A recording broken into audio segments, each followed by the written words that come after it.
The Three Hermits by Leo Tolstoy. The Three Hermits is a short story by Russian author Leo Tolstoy written in 1885 and first published in 1886 in the weekly periodical Neve.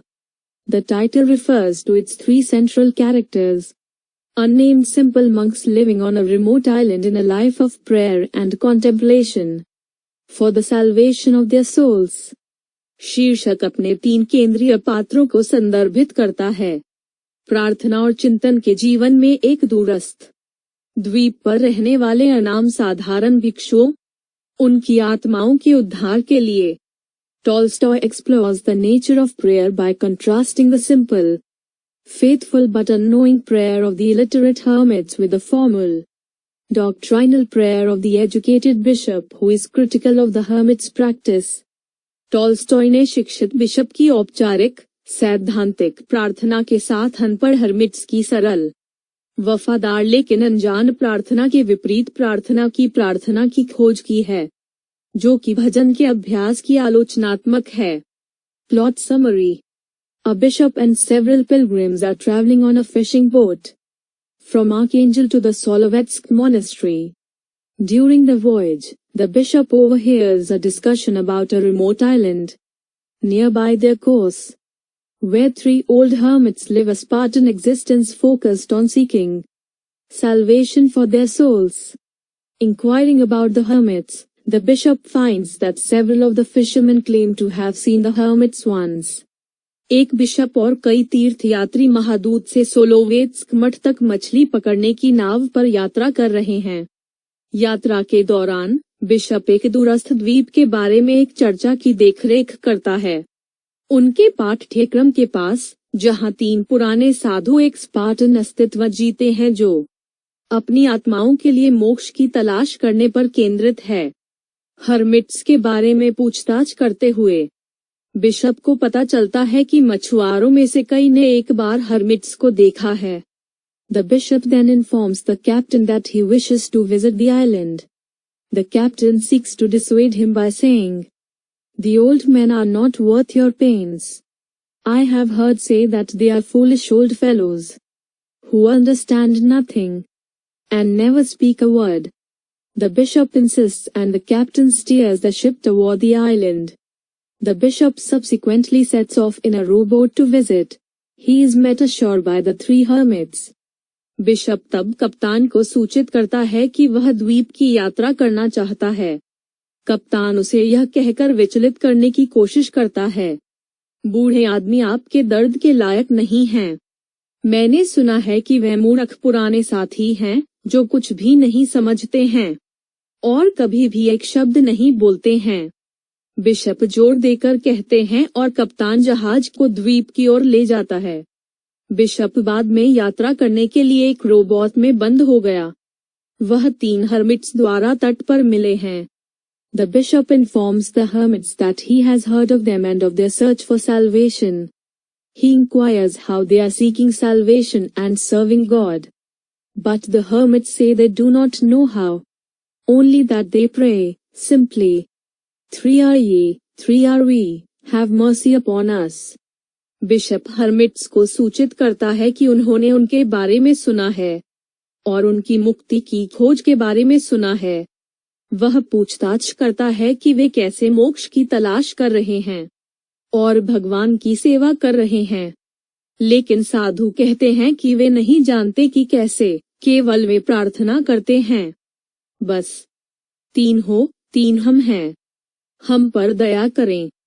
Subsequently, the bishop acknowledges that they have a little knowledge but are ignorant of the true meaning of the doctrine and how to pray properly.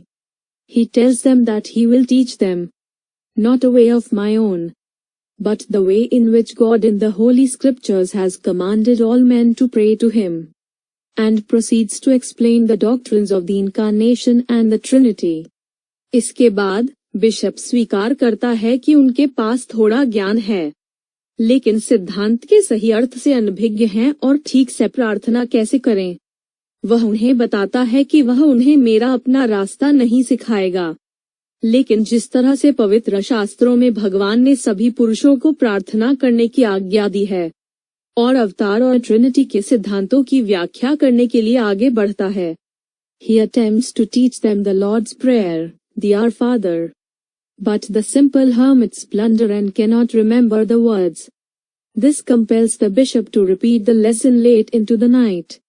After he is satisfied that they have memorized the prayer, the bishop departs from the island, leaving the hermits with a firm instruction to pray as he has taught them.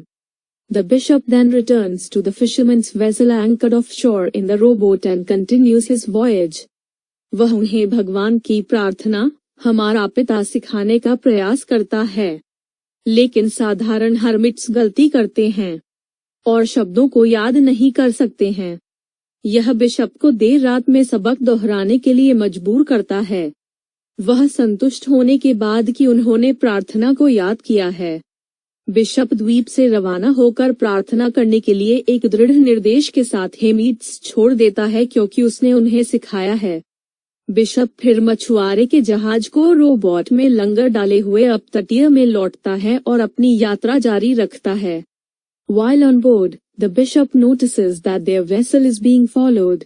At first he thinks a boat is behind them, but he soon realizes that the three hermits are running across the surface of the water as though it were dry land.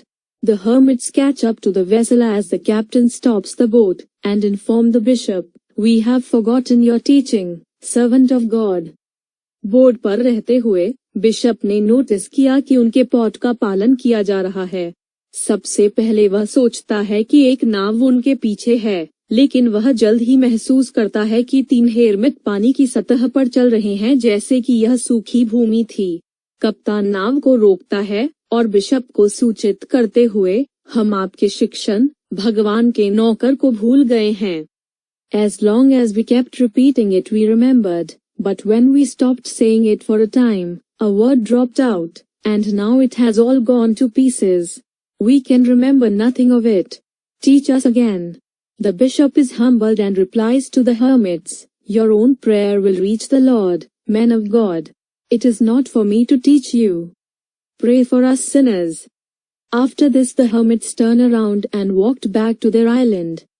जब तक हम इसे दोहराते रहे तो हमें याद आया, लेकिन जब हमने इसे एक समय के लिए कहना बंद कर दिया, तो एक शब्द बाहर निकल गया, और अब यह सब टुकड़ों में चला गया है।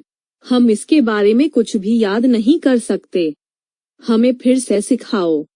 बिशप विनम्र है और हर्मिट्स को जवाब देता है, "आपकी अपनी प्रार्थना भगवान के पुरुष भगवान तक पहुंचेगी।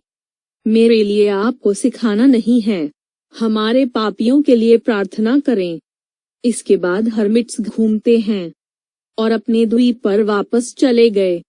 End of the summary.